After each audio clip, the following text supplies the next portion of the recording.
ఏది అయినా ట్రై చెయ్యి ఆచి చికెన్ మసాలా. ఆచి చికెన్ మసాలా. రాష్ట్రంలో 29,018 కోట్ల పెట్టుబడులతో వివిధ పరిశ్రమలు ఏర్పాటు కానున్నాయి. వాటి ద్వారా 22,407 మందికి ఉపాధి అవకాశాలు లభించనున్నాయి. ఈ మేరకు 27 ప్రాజెక్టులకు సంబంధించిన ప్రతిపాదనలకు ఎస్ఐపిబి ఆమోదం తెలిపింది. ప్రభుత్వం ఆమోదించిన ప్రాజెక్టులు త్వరితగతిన కార్యరూపంలోకి తేవాలని సీఎం సూచించారు. పనులు ప్రారంభించకపోతే సంస్థలతో చర్చలు జరపాలని, పరిశ్రమ ఏర్పాటుకు ఆసక్తి లేకపోతే భూములు వెనక్కి తీసుకోవాలని తేల్చి చెప్పారు. ఉండవల్లిలోని ముఖ్యమంత్రి క్యాంపు కార్యాలయంలో సీఎం చంద్రబాబు అధ్యక్షతన జరిగిన రాష్ట్ర స్థాయి 15వ పెట్టుబడుల ప్రోత్సాహక బోర్డు సమావేశంలో వివిధ పెట్టుబడుల ప్రతిపాదనలకు గ్రీన్ సిగ్నల్ లభించింది. ఐటీ, విద్యుత్, పర్యాటకం, ఫుడ్ ప్రాసెసింగ్, మౌలిక సదుపాయాల రంగాల్లో 29,018 కోట్ల పెట్టుబడులు పెట్టేందుకు 27 సంస్థల నుంచి అందిన ప్రతిపాదనలను ప్రభుత్వం ఆమోదించింది. వాటి ద్వారా 22,407 మందికి ఉపాధి అవకాశాలు లభించనున్నాయి. ప్రతిష్టాత్మక గూగుల్, అర్సెలార్ మిత్తల్, బీపీసీఎల్ లాంటి మెగా ప్రాజెక్టులు వరుసగా ఏర్పాటు కావాలని సీఎం సూచించారు. ఈ విషయంలో ప్రభుత్వం నుంచి అడ్డంకులు లేకుండా చూడాలని నిర్దేశించారు. భూములు కేటాయించినా నిర్ణీత వ్యవధిలో పనులు ప్రారంభించని సంస్థలతో సంప్రదింపులు జరపాలని ఆదేశించారు. ప్రాజెక్టు నిర్మాణానికి ఆసక్తి లేదంటే భూములు వెనక్కి తీసుకోవాలని తెలిపారు. ప్రతి ఒప్పందం వేగంగా అమలు కావాలన్నదే ప్రభుత్వ ఉద్దేశమని స్పష్టం చేశారు. సెమీకండక్టర్ ప్రాజెక్టులకు ప్రత్యేక ప్రోత్సాహకాలు ఇవ్వనున్నట్లు సీఎం ప్రకటించారు. సొంత భూముల్లో ప్రాజెక్టులు ఏర్పాటు చేసుకునే వారికి అదనపు ప్రోత్సాహకాలు అందించే విషయం ప్రభుత్వ పరిశీలనలో ఉందని తెలిపారు. రాష్ట్రంలో పెట్టుబడులు పెట్టేందుకు ఎన్ఆర్ఐలను ఆహ్వానించాలని సూచించారు.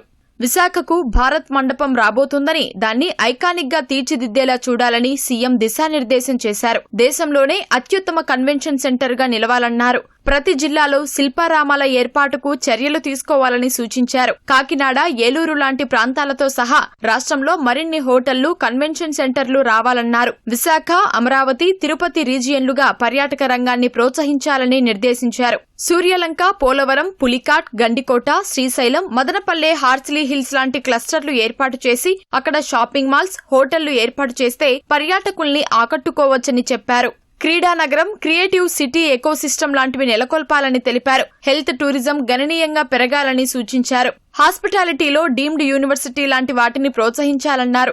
ఆక్వా రంగంలో విలువ ఆధారిత ఉత్పత్తులు వస్తేనే అమెరికాకు ఎగుమతులు పెరిగే అవకాశం ఉంటుందని చెప్పారు. డైరీ, పౌల్ట్రీ, లైవ్ స్టాక్, మాంసం ఎగుమతులు పెరిగేలా చూడాలని సీఎం పేర్కొన్నారు. తిరుపతిని మ్యారేజీ డెస్టినేషన్ గా తీర్చిదిద్దాలని సూచించారు. రాష్ట్రంలో ఇప్పటి వరకు యువతకు లభించిన ఉపాధి వివరాలను నైపుణ్యం పోర్టల్తో అనుసంధానించాలని సీఎం సూచించారు. ఇంకా ఎన్ని ఉద్యోగాలు అందుబాటులో ఉన్నాయనే వివరాలు తెలిసేలా రియల్ టైంలో ఎప్పటికప్పుడు అప్డేట్ చేయాలని ఆదేశించారు.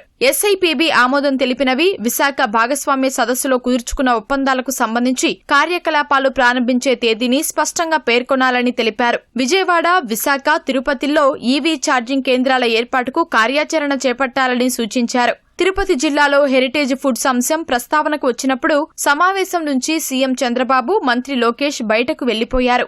ఆ ప్రతిపాదనపై చర్చించి రెవెన్యూ మంత్రి అనగాని సత్యప్రసాద్ ఆమోదం తెలిపారు. ఇప్పటి వరకు 15 ఎస్ఐపిబి సమావేశాల్లో 9,03,726 కోట్ల పెట్టుబడులకు ప్రభుత్వం ఆమోదం తెలిపిందని, వాటి ద్వారా 8,58,082 మందికి ఉపాధి అవకాశాలు లభిస్తాయని సీఎం వెల్లడించారు.